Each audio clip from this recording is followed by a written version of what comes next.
how to send zip files on Gmail. So without any further ado, let's get into the video. First, go ahead and select the file that you want to send.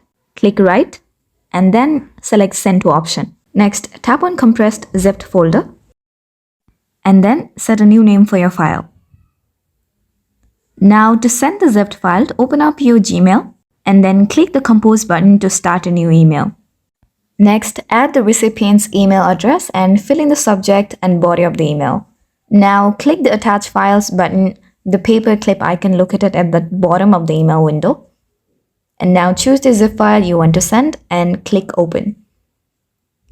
Once the file has finished uploading, click the Send button to send the email with the attached zip file. Note that if the zip file is too large, Gmail may not allow you to attach it. In that case, you can upload the file to a cloud storage service like Google Drive or Dropbox and share the link to the email. So this was the tutorial on how to send a zip file on Gmail. We hope you find this very helpful. Please make sure to hit the like button and subscribe to us for more helpful tutorials.